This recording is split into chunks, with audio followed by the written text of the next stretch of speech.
All right, namaste everyone. Welcome to another episode of Men Mind Today, Purush Manas. This is from the Yuva Vibhag. We're doing webinars about men's mental health.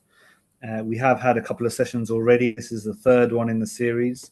I'm pasting a link into the chat below where you can catch previous episodes. Today we have Vivek ji, who will be the host. So I'll hand over to him now. Vivek ji. Namaste, everybody. Lovely to see so many faces here, or names at least. Great to have you on. So my name's Vivek, Vivek Behl. I'm been at Shaka most of my life, actually. I'm a Swayamsevak at Vikram Shaka in Hounslow. And I'm also the West London or West of London Vibhag Pramukh as well, so Bodhik Pramukh as well. So here today, we've going to be doing a kind of special interview with Dr. Rumeena Bhalla.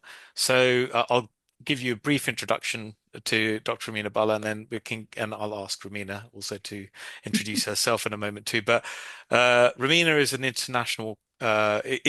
international coaching federation professional certified coach and UK trained physician with 15 years of coaching and facilitating. Rumeena has built a portfolio career as an ER physician, a film producer, an educator, a business owner, a CEO of a not-for-profit, and a coach. She brings this wide-ranging experience to her coaching practice. So Rumeena coaches both seasoned leaders in healthcare and high-potential emerging leaders. She is an expert in time management, burnout, leadership skills, and executive presence. She loves to help people create healthy, enjoyable, sustainable, personal, and professional lives. Rumena's based in Seattle, so it's her afternoon right now in Washington, USA, and she loves to play tennis and sing jazz as well. I'm just going to hand over to Rumeena very quickly and then take it from there.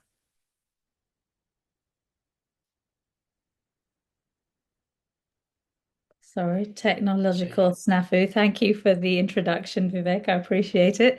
Thank you for having me today. I don't think I have very much else to offer in addition to that bio that you just gave, just to say it's a real pleasure to be here, and I look forward to chatting with you over the next hour or half an hour or so.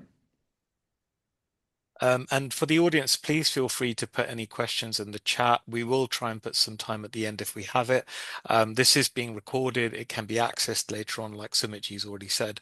But the entire ethos of today is for South Asian families, men, women, to really think differently about career, really think about how we can support one another and use the kind of techniques that Rumeena brings with her and the kind of coaching facilitation she's brought to the table as well. From a personal perspective, Rumeena has also coached me in my career. She's helped me immensely and done quite a bit of work with me when I was starting out, when I was moving in my career as well, and gave me lots of, I'd say, not just advice, but actual real tips in what I should be doing in the future and how I should be approaching things too. Never told me what to do, but made me think about what I want to do, which is really important. So I'm going to start today with a few questions, Romina. So you're you were a medical doctor before becoming a life and career coach. What made you change paths, and what did that transition teach you about success? Well, it's a great question. So I've given this a little bit of thought, and I think what I'll do is give you a quick history of me and what I've done, and then tell you about the success part. So I'm a physician, so an ER emergency room doctor by original trade. I worked at St Mary's in Paddington. That was about 20 years ago.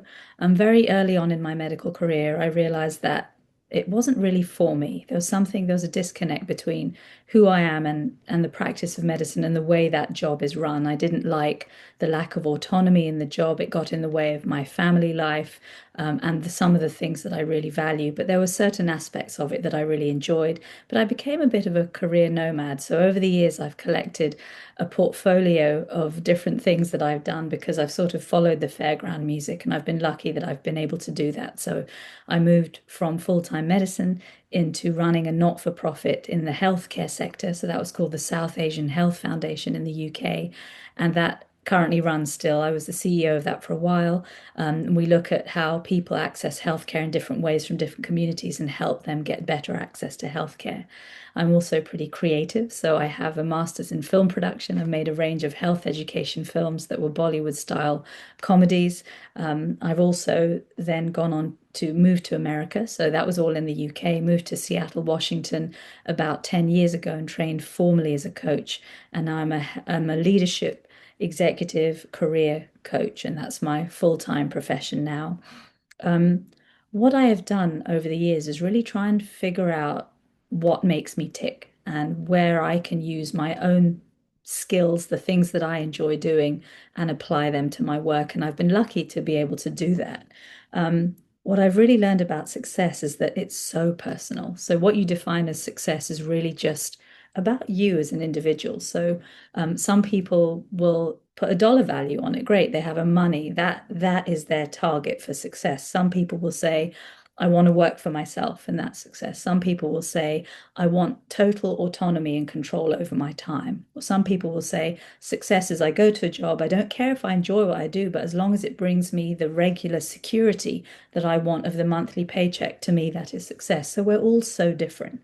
For me, it ended up being something that was really closely linked to my values. So family. So it gave me, my profession allows me to be at home. So I have two young daughters, they're 15 and 12, and my work allows me to work when they're at school, and I can still pick them up and drop them and do all the mum things around my work, and hang out with my husband, which is important to me too. I have control over my hours. I have autonomy and I get to set my own hours.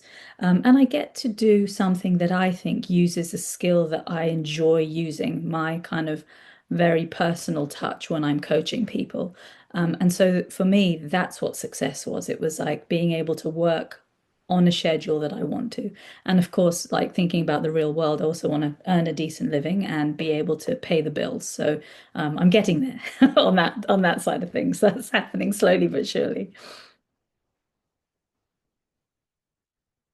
Oh, I think you're on mute, Vivek.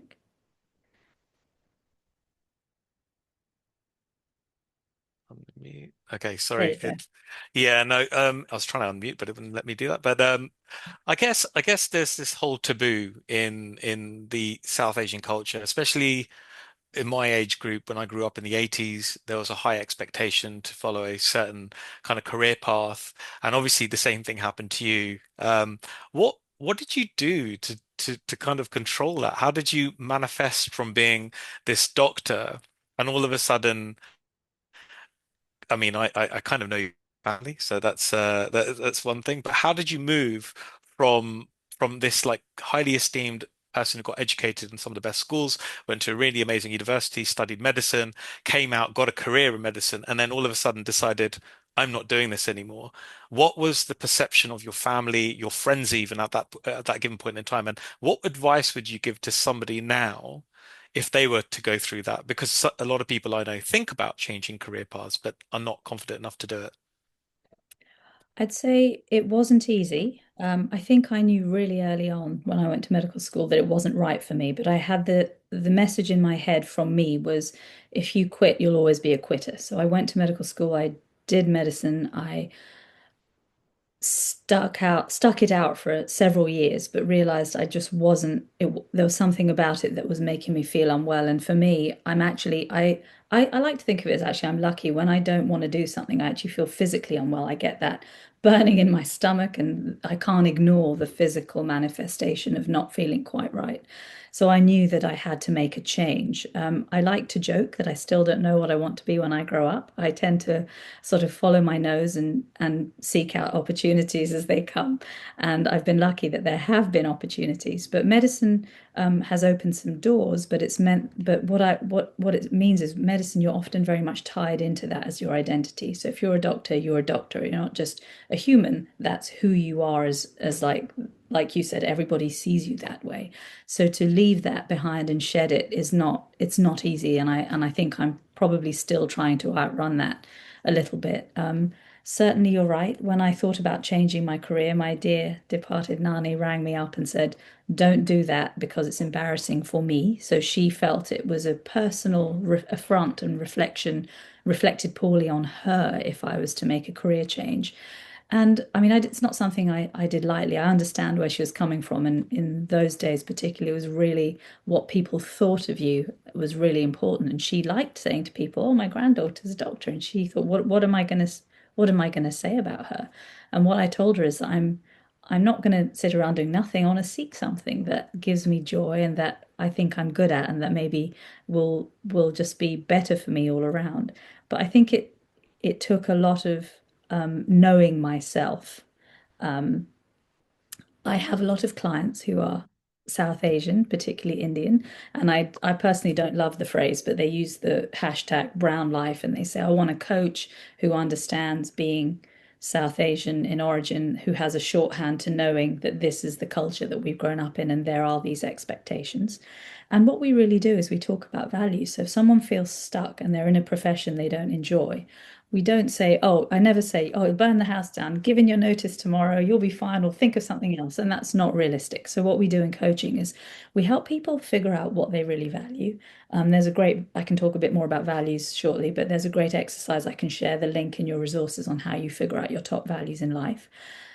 When you want to make a change, what would service those values? So if I'm going to make a change to my career, what could I do that would feel really good, that is in concert with the values that I say are really important to me? And then how do you experiment with becoming more of that thing? So it's about slowly changing your identity or transitioning into something different with small experiments. So I work with people often in career change to help them to start surrounding themselves with the people and the information and the opportunities that would get them somewhere else whilst they are still doing the thing that they do, because we all have responsibilities. We have mouths to feed, we have bills to pay. So it's not just like I'm going to turn around tomorrow and start something new, but how do I do that in a responsible way that actually still feels really good to me as a human and nourishes me? The huge irony right now is that my oldest daughter, is going through the beginning of the college application process here in America. We live in Seattle, in Washington, and she's choosing what she wants to do. And of course, I secretly harbor the wish that she was going to be a doctor, lawyer, and engineer because it's a secure profession. It's respected. She'll get a good paycheck at the end of the day, and it's interesting because I'm pretty sure she's not going to go for one of those professions, and I don't know what she will do, and I'll be behind her whatever she chooses. But you can't help but start to understand where our parents came from, because suddenly all you want is for your kid to be secure in life, and that's one of the ways I can think of for that to happen. So it's a lot interesting internal struggle right now. So it is difficult. I know personally, from my perspective, I'm going through that, and my children are a lot younger, but I'm trying to support everything they want to do. One of them wants to be a ballet dancer, so that's quite nice. But anyway, um, My younger one wants to be an Imagineer at Disneyland. So great, go for it. fantastic. What misconceptions do people have about coaching, especially in our community? So I'm thinking back in like London, I'm thinking nationally in the UK as well as North America as well. But how do Yeah. Hindus in particular feel about coaching in your perspective? It's interesting. Coaching isn't that well known still. So coaching people, when I say I'm a coach, people still often say, "What sport?" And I'm like, no, no, no, no. It's this whole other thing. So coaching, if I give you guys in a nutshell what coaching is, so most people know what therapy is, and therapy is like the past. What's happened to you? How has that affected who you are in the world, how you show up today, and what your belief system is? And therapy really dives into that. Coaching is all about the future. It's what do I want? So, out of my personal life and professional life, what do I want? What will make me feel great? What will give me a good experience and make me really just make the most of this experience that I have? It's all about setting goals. So, get to know yourself, set some goals, and then figuring out how to get there. So, that could be in a week. You might say, I've got a really big meeting at work in a week. I really want to own that meeting and have everybody on the same page as me, and I want to coach around that. You might say, oh my gosh, I've got high cholesterol. In 6 months, my doctor's threatening to put me on a statin tablet, and I want a diet and exercise program now so I can start like reducing my risk of having to go on medication. Or you might say, I kind of just bob around in life and I've never had a plan. I'd love a 5-year plan and I'd love to figure something out. So coaching is all about the future. There is a misconception that among people that coaching is remedial. So it's like, oh, I'm at work and I'm not thriving, or I'm doing something wrong and they're going to give me some coaching because it's a fix for my bad behavior or something I'm doing incorrectly. But really, more and more people are embracing coaching as a way to sharpen the pencil. So how do you get even better and get even more out of life? Coaches listen. They don't tell people what to do. So I listen. I assume that you in front of me have the knowledge. You know what you want and you know how to get there. But a coaching time and session is time for you to figure that out, for me to ask you questions with curiosity, without judging you, and help you figure out where you want to go and how you're going to get there, and then help keep you accountable to doing those things. My dad is a big studier of our religion, of Hinduism, and he often talks about Ganesh. And when he does, I always think Ganesh sounds like a coach. And I say that like not being like I am Ganesh, but in the way that he says that the mouth is small, the ears are big. He says he will listen first, speak later, take things in, not judging. So it's a really interesting parallel. So a coach is someone who just comes alongside you and helps you just get to where you want to go.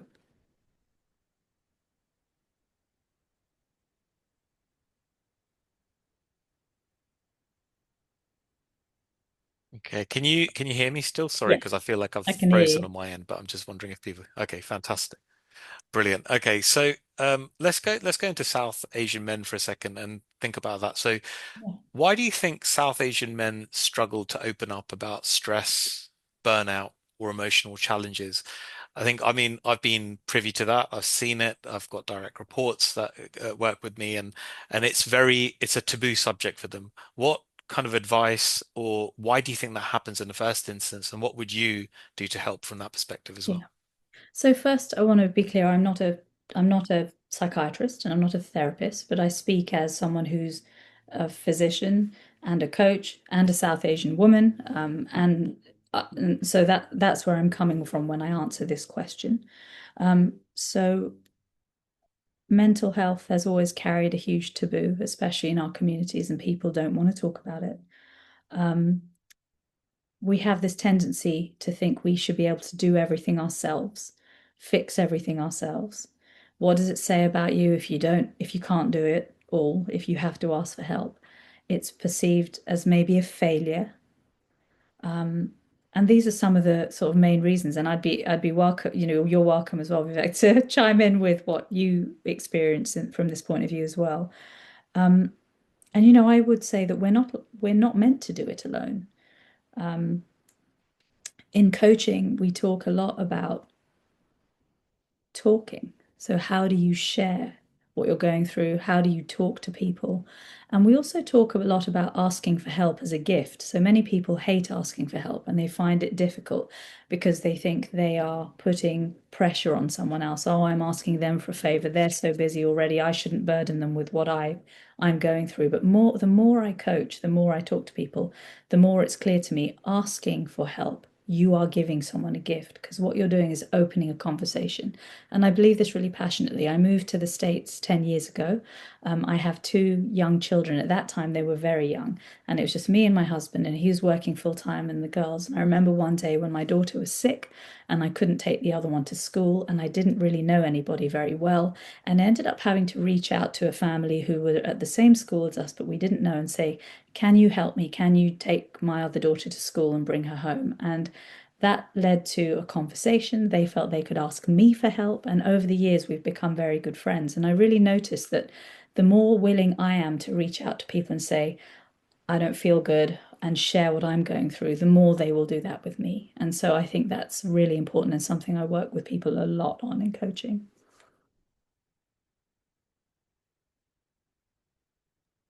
No, I appreciate that. And sorry for my video being off. My internet's down where I am at the moment. So for the audience, just so that you're all aware.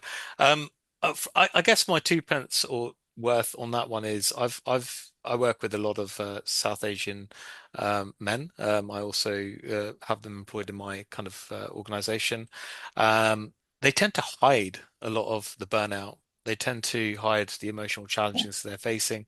And even today, they don't want to talk about it. I think my experience of it has been that we need to have more conversations. We need to spend quality Yeah. time with them and actually address the issue in such, and really go into having a full-blown conversation and really saying how can we support. And I think my biggest thing is that they feel like they're failing if that happens quite often. Yes. And I've seen that happen on regular occasion where, some of them will turn around and go, well, this is not how I've been brought up. I deal with this quietly. This is what happens at home, and I don't even talk to my parents about it. I get on with it and I just deal with it. And it's taken a long time for, I'd say, a lot of the graduates I work with, and the older generation, in fact, probably more so the older generation, to get out of that remit and start thinking a little bit differently as well. So, and what I have done is got them in touch with coaches or internal coaches in the organization, and it seems to help. But I think there's a need for more South Asian particular coaches as well to help there as well. Yeah. And I mean, I would say as well, Am I still audible? yes, you are, yes. And I would also say it's really Okay, brilliant. important. It's very important for us to ask each other. So if you notice someone is struggling, as you say, a couple of, some of your direct reports are struggling, you might share your own story. So I would say, I noticed this. I've had this. I wonder if it's something like that. So you sharing can really open the floodgates to someone else feeling willing to share with you as well. And it's important. Our society has changed so quickly as well. We used to live very much together in communities, but even though we had community, we didn't necessarily talk about things. But now it's even more separate. So we live on our own without our parents, without our communities. We're out here completely by ourselves. So it's harder to actually, like, I don't have all my cousins and my people around me all the time who I might reach out to. So noticing if people are isolated and asking them and offering them this kind of opening can be really, really important as well. No, I definitely agree with that one. So a few other questions for you. So what are the early signs of stress or anxiety that men often overlook, in your opinion? I know this is Yeah. both from a medical and a coaching kind of experience, but Yes, of course. Yeah. where do you see that? Um, And again, speaking as a physician and a coach, I mean, these are some of the things that people notice. So if you're starting to feel anxious or depressed, it can really affect your physical body. So that's not to be underestimated. We can get physical aches and pains. We can have poor sleep, poor appetite, lack of energy. We can start relying on other things to help us, like drugs. So by that I mean alcohol, drugs, other kinds of risk taking. We can feel emotionally flat. We can feel disconnected. We might not enjoy the things we normally would. And so, those are the kinds of things that I would encourage people to look out for. And if you are seeing a coach, someone who is a good coach will always tell you if the things that you're talking about fall outside of coaching. So, coaching is one way of getting help and figuring things out, but also therapy and going to see your doctor and talking to family and friends are important. So if a coach thinks that what you're talking about is outside of the remit of coaching, they will tell you and they will help you find someone else to talk to as well as the coach. And I think you've answered a few of the questions that Oh, followed there. So thank I you. jumped ahead. But thank you for that. I think so. I'm going to jump into a bit about family because a lot of South Asian families compare achievements, and Mm. they'll believe that they don't, and they'll say, no, no, no, we don't, but they do. It just happens. So they'll compare achievements like career, salary, marriage.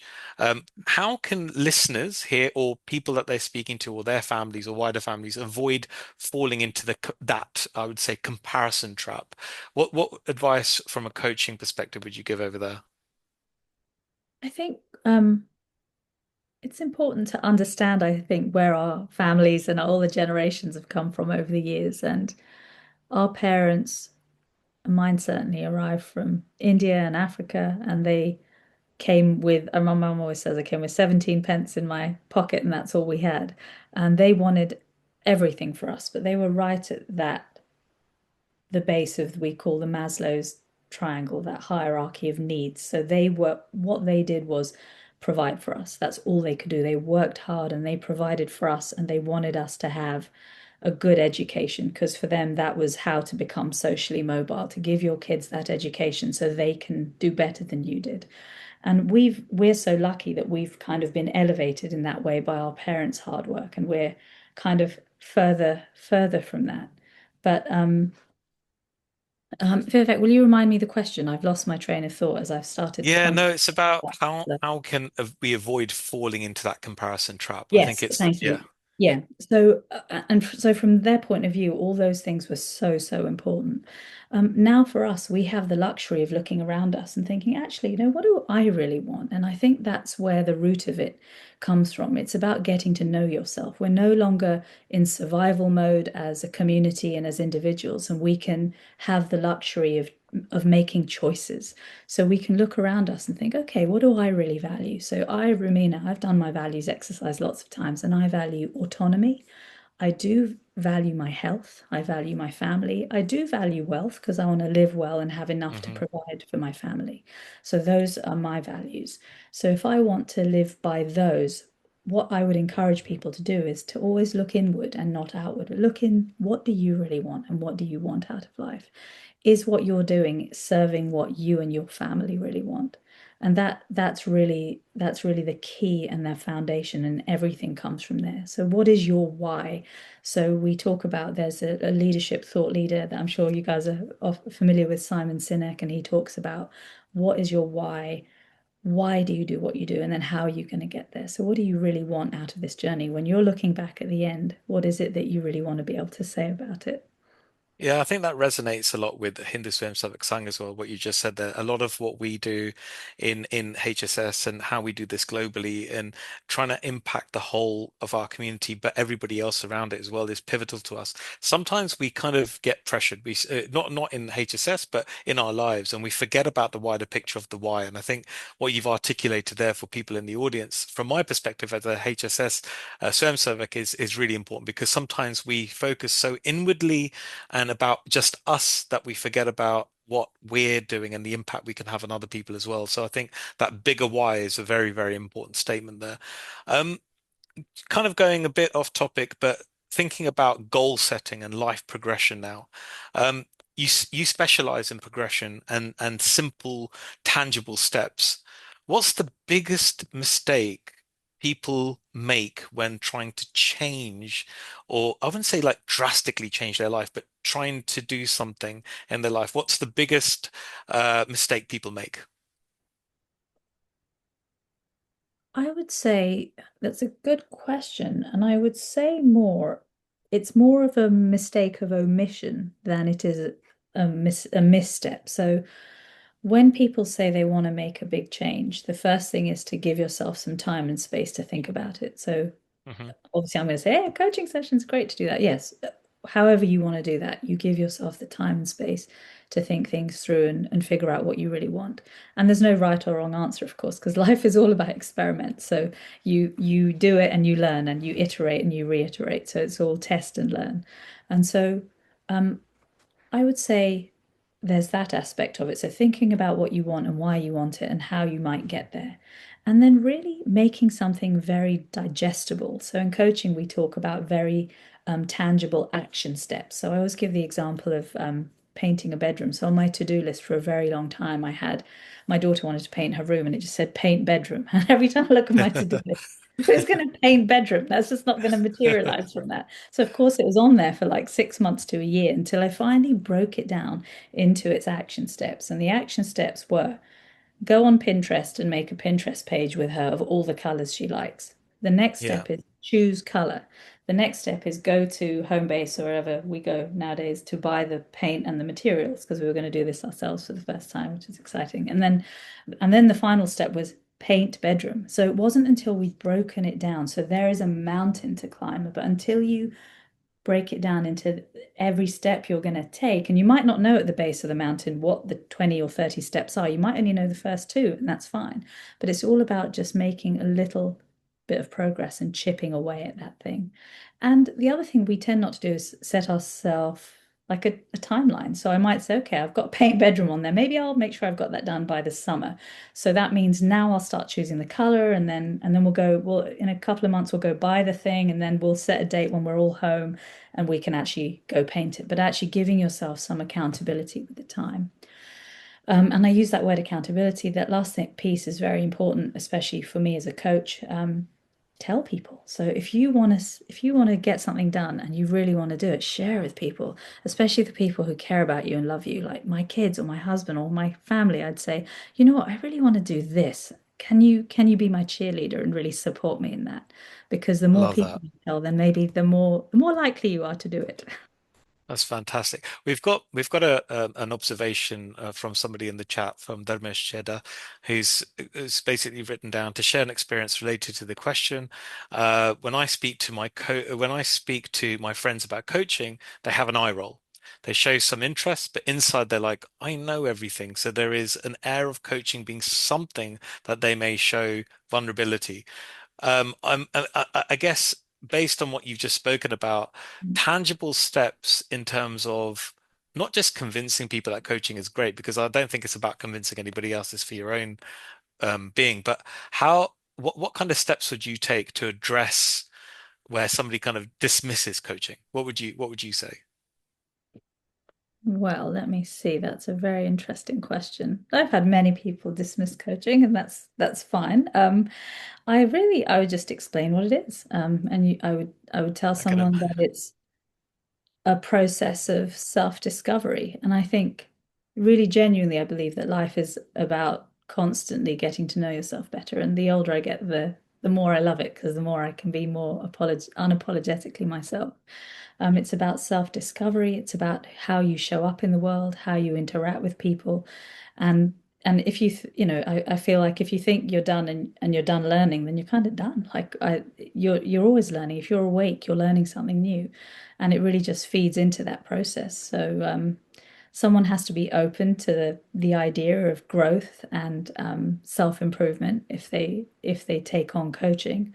Um, but it can also just be about taking stock of where your life is right now. So coaching is also very good for just helping you take a snapshot. Where am I at? What are the things that are important to me? Where am I spending my time? What would I like to do more of? What would I like to do less of? How can I enjoy this one life brackets that I remember, since we're Hindus here? So, mm, No, I like that. Thank you. So many South Asian men, they pick careers based on stability, and quite often it might not be on passion. It might not be something that they really want to do, and it's basically based on, look, I've got a family. I've been taught that when I build this family, I've got to provide for them, and I've got to do everything under the sun. yeah. There's that whole, it's happened with our parents, it's happened with us, it's happened down the line. How do we change that so that we teach our children or ourselves even how to actually follow our dreams and passion and what we can do for the betterment of ourselves and our society and community around us as well? I think there's always that, no, I've got to have this job and I may not like it and I hate it, but I need to earn. And I actually just need to go and do Yeah. that. And there's a couple of people I know personally, and one of them's on the call that's done a great move and about passion. But it'd be interesting to get your perception on how Yeah. you deal with that when you're speaking to somebody that isn't actually as passionate about their role that they're doing today, but wanted to do something else. Well, the first thing I would say is that you're not going to get everything from one place. So, for example, if you are in a job that you're like, oh, that's cool, I don't love it and I'm not passionate about it, but it pays the bills, that might be enough. So, part of the exploration is like, is that enough for your work to give you? And if it is, great, because you might get your passion, or you're working for charity or volunteering, or you're doing a sport or playing an instrument or hanging out with family, or maybe you're writing.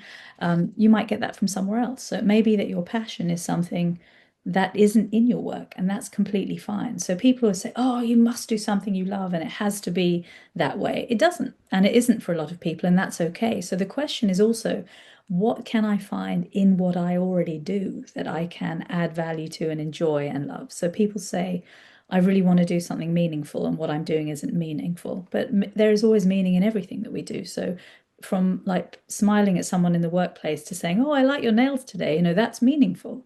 Being a good human and interacting with everyone positively and bringing a great energy to what you're doing, even if what you're doing isn't floating your boat, is still some kind of meaning. So the first step really is to understand what work means to you and what's enough and what's not enough.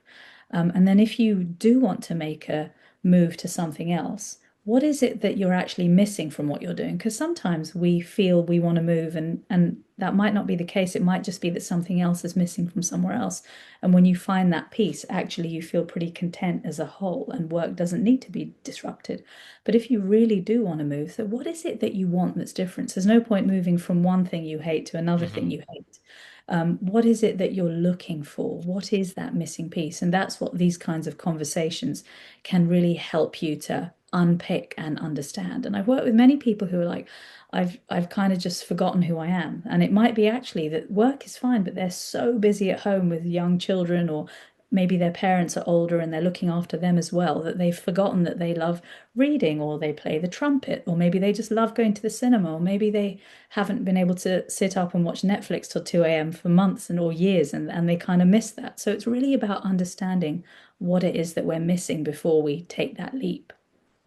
I like that. And I guess it kind of leads me into the mindset and self-care and balance that South Asian men in particular have struggles with, and from the kind of experience I've had as well. But the kind of question I've got there is, of many of us hustle nonstop. When I mean hustle, we do three or di four different things. We might have our full-time job, we've got our hobbies, but we've got in particular here, Shaka is a great example. We go to Shaka and we've got wider responsibilities that we enjoy and we want to go and fulfill. And then we have a business that we might be running on the side. We Yeah. might be having all this friends that we just don't just go out with, but we actually grow relationships with.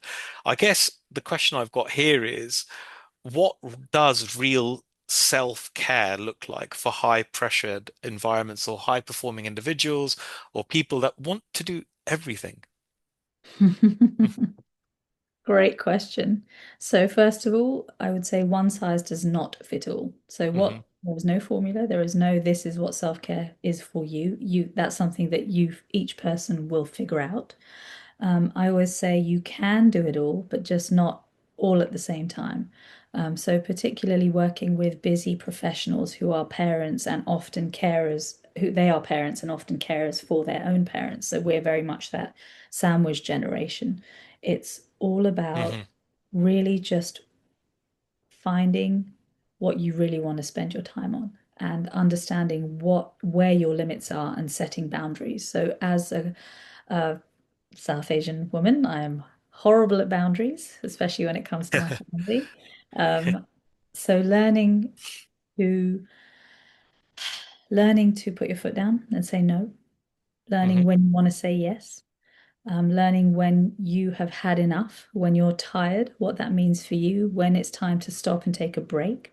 A very good way of doing this, and I've banged on about it for ages, is values. So knowing your values and what you want, and then going on from that, we have something called a life wheel, which is a circle. It's divided up like a pie. It's a piece of paper with a circle on it, divided up like a pie. And it's got 8 segments, and you label each one with a part of your life that's really important to you. So everybody's pie would look different. You don't have to have as many as 8 pieces. You can have more than 8 pieces. For instance, my pie would read children, husband separate, house, because my environment's very important to me, my physical environment, my coaching job, my singing stuff. You can see a vinyl player behind me. I sing jazz. My family, which means cousins, aunts, uncles. And my health and my fitness, so my diet and exercise. So that's my wheel. And then you look at that and you give each of your wedges a mark out of 10, where 10 out of 10 is I'm maximally satisfied with this area of my life, and a 1 out of 10 is I am totally not satisfied. And what you have there then is a snapshot of your life today, and be like, okay, this is who I am. These are the things that are important to me. And this is where I'm really flourishing, and this is where I'm not. And then we talked about you can do it all, but not all at the same time. So I'll be really really kind of stereotypical in the way I describe this just to get my point across. But say um, I'm a mum that's just gone back to work, I might give my career a 3 out of 10, but I might give my family a 7 out of 10 because I'm focusing more on them, but I'm just going back to my career. And I might be fine with that. So you look at that wheel and you say, that's okay, because in another 5 years, my kids will need me less and I'll try and bump the career up. But I want to spend more time with the little kids right now. And I want that to be more of an 8 or a 9 out of 10. So it's just a really nice way of looking at where you are right now. And I tend to look at life as a coach in chapters. So I'm right now, I'm in my kids are just about old enough that I can start doing more of my own work stuff now chapter. Whereas 5 years ago, I was in I'll do some work whenever I have the time, but my kids are firmly front and center right now. So we all have these seasons or chapters in our lives. So it's about knowing which one you're in. And all I know for me as a parent is that when I'm with my children at home, presence is the most important thing. So the laptop and the phone and all those things stay in this room with the door closed, and I'm outside making eye contact and I'm present with them because that's what I want in that moment. So it's about being intentional. So how can you look at your life and all the pieces and really intend to do what you're doing? It's very easy to get carried along on a wave. So self-reflection, I believe, is very important. So to sit at whatever cadence you need. So whether that's once a week, once a month, maybe it's January the 1st every year, but whenever you need to sit and take stock and ask yourself the important questions. I love that. Thank you.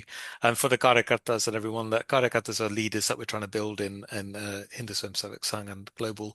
And what we do at Shaka is kind of focus on that. So for the Karyakartas in the room and everybody else here that's trying to build that, some great advice being given over here in terms of what focus can be on. So when we're thinking about Shaka and we're thinking about the different remits or roles that we play in our community as well, there are focus strands that we can actually go and actually put as part of that wheel is something that I would look at as well. Yes, there's our family. Yes, there's our careers. Yes, there's Shaka. There's all sorts of different things that happen at the same time. So based on what Dr. Rumeena Bhalla is saying today is there's a lot of techniques out there that we can utilize in order for us to help grow ourselves, but inadvertently still grow the Karyakartas around us to make this world a better place as well. I've got a couple of closing questions, Rumeena. So if you could give one message to South Asian men and women who think they must handle everything alone, what Yeah. would you say? What would you say? So I know Rumeena quite well, and I know you've been on the other end of that. But I wanted to get your opinion and kind of really understand what message would you give? I would say, first of all, speaking as a physician, when we're taught in medicine about the body, we're taught something called the biopsychosocial model. At least we were back in the mid-90s when I went to medical school. That means your biology, your psychology, and your social situation are all equally important to who you are. So they're like if I had asthma, I wouldn't go around thinking, oh my God, I can't breathe. I'm not going to tell anyone. I'm not going to go to the doctor. I'm not going to take an inhaler. Or I've got a giant lump on my side. I'm just going to pretend it's not there. Oh, people do that too, and you mustn't. If you have a giant lump on your side, please tell someone. But when it comes to our mental health, we tend to think we should be able to deal with it ourselves, or that it's a Hmm. shame, or that we're doing something wrong, or that it's something we can fix. But just as you might need an inhaler for asthma, you might need talk therapy for mental health, or you might need Hmm. medication, or you might need something. And so I would say talk to someone. Do not think this is a failing or something you're supposed to deal with yourself. You are not. Talk to someone, anyone. And I always say it's better out than in for anything in life, better out than in.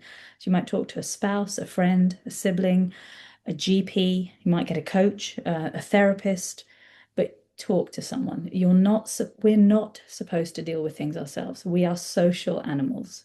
That is what we are. No human lives on their own out in the wilderness by themselves. We are social. That is what we are by nature. So tell someone.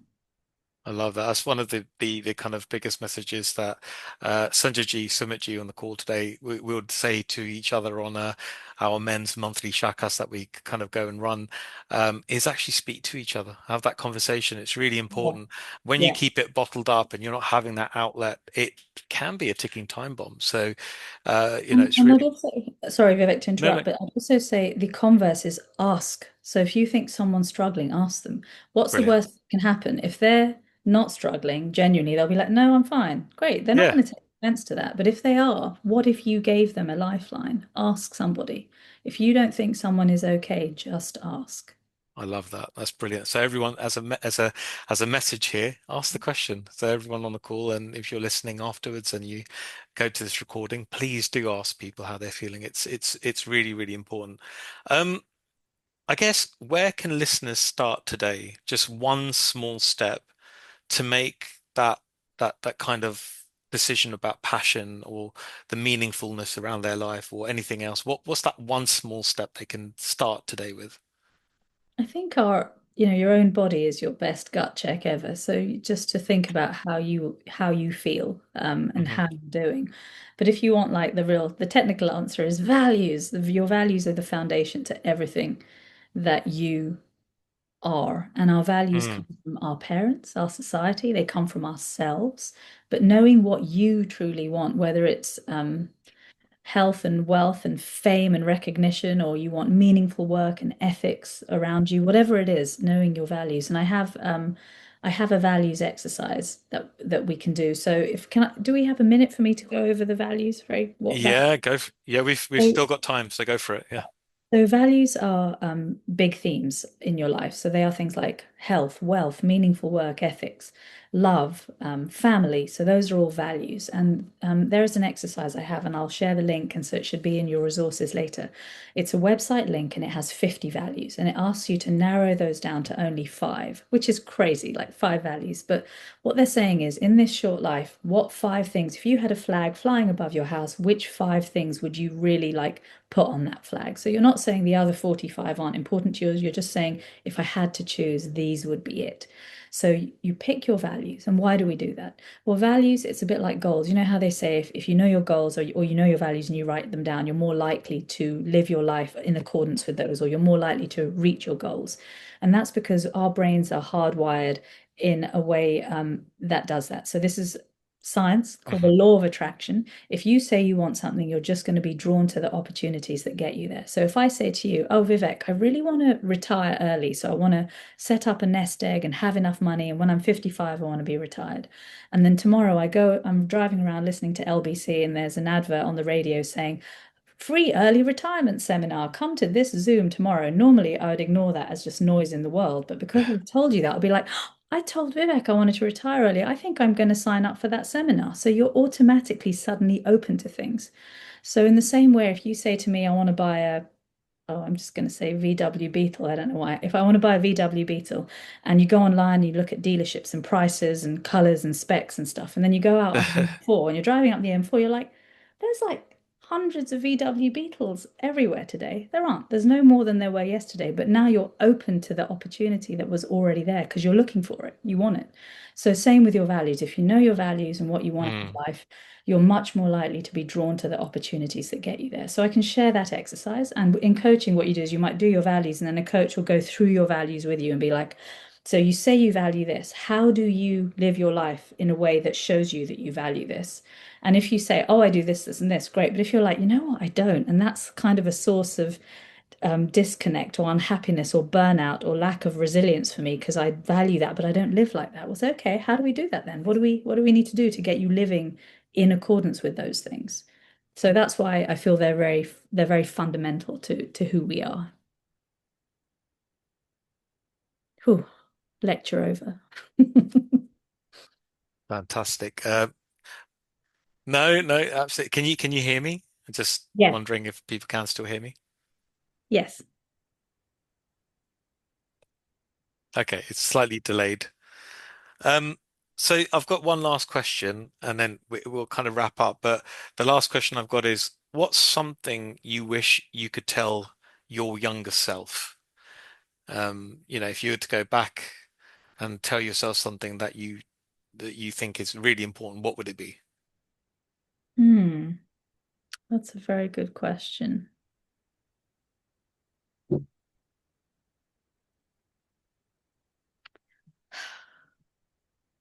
I think it's really trust the universe and you get out what you put in. I really come to believe that. So if I, there's enough out there for everyone. So if I share what I know and my contacts and what I'm doing, that comes back to me tenfold. If I'm generous or happy, or I smile at someone, they smile back. So I think you get out what you put in is probably my biggest piece of advice to my younger self. That it's kind of a reflection of the universe you see is a reflection of who you are in the world. Yeah, okay. No, that makes perfect sense. And it's so we're coming to the end of today's session. I just want to say, number one, thank you for being here and being present and really talking about your experiences, but more importantly, how we can help not just young South Asian men, but South Asians in particular in our community and really get um, that vulnerability out of minds and really become a little bit more open to having coaching and really going out there and understanding how we can grow our careers.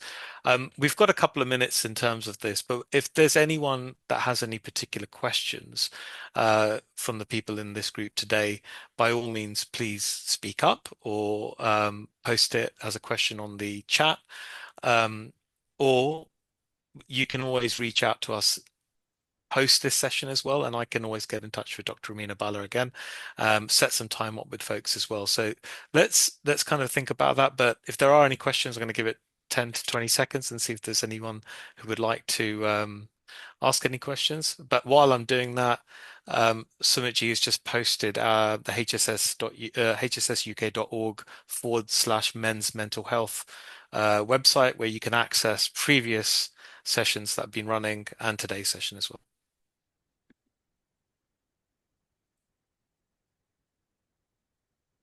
Okay. Right. Okay. Sanjay, would you like to come on and just close and say something from your point of view as well?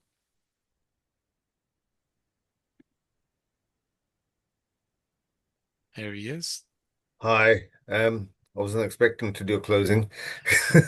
But first of all, many thanks to Vivek to facilitate the session. Normally Sumit's been doing it, but it's great that Vivek's done a sterling job.